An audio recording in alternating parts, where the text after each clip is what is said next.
समस्या है, समस्या के समाधान को लेकर अगर हम कोई व्यापार करते हैं ना तो बिजनेस 100% सफलता मिलेगी।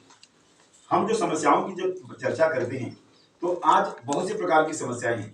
कुछ समस्याओं के बारे में मैं चर्चा करूंगा। मैं चाहूंगा कि आपके माध्यम से आपके वहां जो समस्याएं हैं उसके बारे में भी चर्चा करेंगे। कि मैं अगर कुछ बात करूं तो ठीक है, लेकिन आप अगर कुछ बात करो तो आपकी समस्याओं को भी हम ध्यान में रखेंगे और उस समस्याओं का निवारण 100% करने का जिम्मेदारी हम निभाना चाहिए। आपकी कोई भी किसी भी तरह का कोई भी समस्या हो, जिम्मेदारी का मतलब होता है कि 100% समूल उसका नाश करना।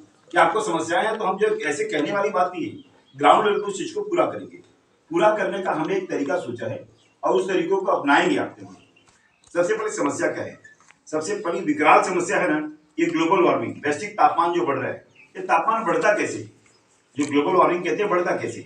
ये बढ़ने का एकमात्र कारण है ना, ये जो फॉसिल फ्यूल जो ईंधन जो जलता है ना, इसके अनेकों प्रकार के प्रदूषण होते हैं। सबसे पहले हम पेट्रोल और डीजल जो गाड़ियों में इस्तेमाल करते हैं, इससे क्या होता है? धुआं निकलता है। जो धुआं निकलता है इसकी वजह से तापमान बढ़ता है। लेकिन क्या पेट्रोल डीजल के बगैर हम रह सकते हैं? जरूरी है। आज की तारीख में विकास करना है तो ये बहुत जरूरी है। दूसरी समस्या है जो कोयला जब जलाते हैं तो बिजली बनती है और वही बिजली हमारे घर पे आती है। अब 41% प्रदूषण जो होता है कोयले की वजह से होता है। अब कोयले में होता है सल्फर, और सल्फर जो धुआं निकलता है ना, वो सल्फर हमारी सांसों में जाता है। उससे अनेकों प्रकार की बीमारियां, तो एक बीमारी बहुत खतरनाक होती है, कैंसर। आज पूरी दुनिया का जो है ना सबसे बड़ा जो है ना कैपिटल बना है जो है ना, वो भारतवर्ष है। ये बहुत बड़ी समस्या है। क्या समस्या का हम निवारण कर पा रहे हैं? नहीं। कहीं न कहीं उत्पादन हम और ज्यादा कर रहे हैं जो है ना ईंधन का, जो है बिजली का, और बिजली का उत्पादन करने के लिए कोयला जलाना जरूरी है। यही नहीं, जितनी सीमेंट फैक्ट्रियां वहीं भी कोयले को जला के सीमेंट बनता है। कोयले को जला के जितने भी जो ना जो मेटल इंडस्ट्री है, जितने धातु बनते हैं, एल्युमिनियम है, लोहा है, सब उसी से तो बनता है। लेकिन क्या ये जरूरी है? हाँ, कोयला जरूरी है ना। नहीं जलाएंगे तो कैसे जो हम विकास कर पाएंगे? लेकिन विकास के नाम पे, प्रगति के नाम पे कहीं न कहीं प्रकृति के साथ हम खिलवाड़ करेंगे। और यही बहुत बड़ा कारण है जो देख रहे हो ना, प्रलय आ जा रहे हैं। आज जो है ना, जो देखोगे कि 2 देशों का क्या हाल हुआ है। आज लगभग 15,000 से ज्यादा लोग मर गए वहां। आज कुछ बिल्डिंगें नहीं, पूरा का पूरा शहर ही तबाह हो गया है। उसका सबसे बड़ा कारण है ग्लोबल वार्मिंग। कहने के इसका बदलाव करने की जरूरत है। क्या इसके पास पूरी दुनिया के पास सोल्यूशन है? हाँ है, सबको पता है। और ये बताया गया है, एक आईपीसीसी करके एक संस्था है सरकारी, जो कि पूरे वर्ल्ड को जो है निगरानी करती है कि आज हम तापमान बढ़ते जा रहा है। तो उन्होंने जो है ना बहुत अलग अलग समय 2004 से उन्होंने चिन्हित किया था, हम ग्लोबल वार्मिंग, वैश्विक तापमान की तरफ जो है ना हम प्रगति के नाम पे जो प्रकृति के साथ खिलवाड़ कर रहे हैं, कहीं न कहीं इसको हमको बड़ी कीमत चुकानी पड़ेगी। आप प्रदूषण को रोकिए, विकास के नाम पे कहीं न कहीं प्रकृति के साथ खिलवाड़ मत करिए।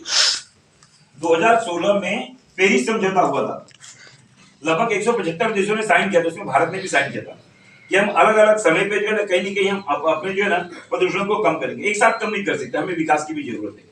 इसका भी उपयोग करेंगे। हम कोशिश करेंगे कि इसका जो बदले कुछ हम किसी भी चीजों का उत्पादन करें कि हमें ये प्रदूषण करने का चीजें बंद हो। आपको बता दूं, लगभग 8 लाख करोड़ रुपया हमारा विदेश है।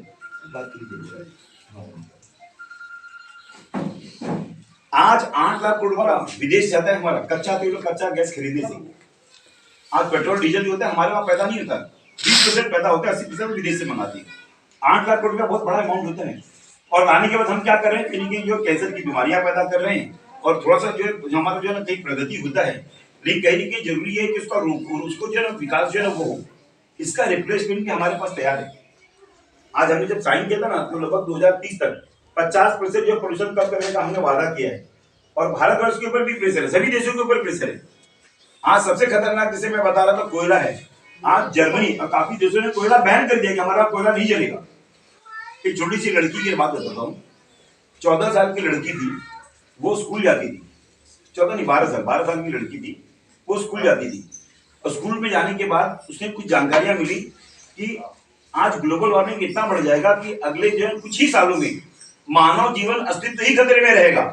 आप प्रगति तो कर रहे हो, क्योंकि जब प्रलय आ जाएगा तो सब खत्म हो जाएगा ना। आपका गाड़ी मोटर बंगला एसी लगा के रखे हो, तो जब प्रलय आ जाएगा तो बात ही खत्म हो जाएगी। तो स्कूल जाने से मुझे क्या फायदा है? तो उसने एक तख्ती लिया कि ग्लोबल वार्मिंग के अगेंस्ट आप कोयला को बैन करो, और लड़की लेके बैठी थी अकेले। 7 दिन तक बैठी थी, उसके ऊपर किसी ने ध्यान नहीं दिया। कुछ मीडिया वाले थे, सातवें दिन जो है ना कुछ संसद भवन के ठीक सामने बैठी थी, जर्मनी की बात कर रहा हूँ। तो कुछ लोग को मीडिया का नजर लगा कि अकेली जो लड़की बैठी है क्या कर रही है। अरे बेटा स्कूल का टाइम है, तू यहाँ क्या बैठी है? बोले पिछले 7 दिन से मैं यहीं बैठी हूँ ग्लोबल वार्मिंग के अगेंस्ट। तू इतनी छोटी सी लड़की तू क्या करेगी? बोला कोई तो देखेगा, कोई तो मेरी बात सुनेगा, इस दुनिया को पृथ्वी को बचाने के लिए कोई तो आगे आएगा। आप मानोगे नहीं,